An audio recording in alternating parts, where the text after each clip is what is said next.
મિત્રો રાયડો આ સાલ છે ને બહુ જબરજસ્ત. ઠંડીનું વાતાવરણ તેજ છે એટલે આને પણ ઠંડીનું વાતાવરણ જોઈએ એટલે ઠંડીમાં શું એનું ઉત્પાદન પાકવામાં અને સારું એના મૂળ છે મજબૂત થાય.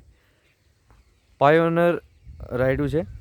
ગયા વર્ષનું જે વાયેલું હતું એમાંથી તમે રાખેલું હતું એ જ બિયારણ વાયેલું છે, બાકી એગ્રોમાંથી લઈને વાયેલું નથી. મિત્રો વિચાર એવો છે કે ખેતીનો વિડીયો અપલોડ કરી યુટ્યુબમાં નાખવો છે.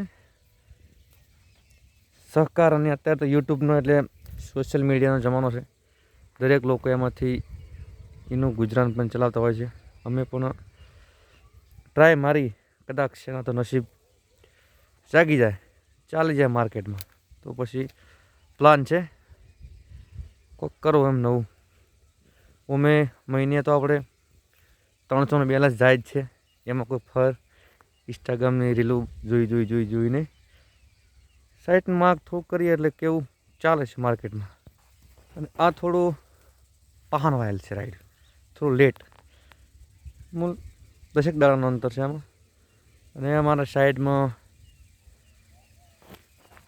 બટાકા વાયેલા છે પૈના, એ વાળો સામે જોઈ રહે ફોતર. આ 2 મિનિટનો વિડીયો નાખવો છે. સામે જે નર્સરીનો પ્લાન્ટ છે ભાઈનો, અશ્વિનભાઈનો, એમાં ઝાડખરનું વાવેતરની રોપાન બહુ તૈયાર કરે છે. એટલે આપણે આ સોનીથી અશ્વિનભાઈના ખેતરમાં જે બ્લોક બનાવીએ કેવોક ચાલે છે એ પ્રમાણે આગળ વિચારશું. તો જય માતાજી.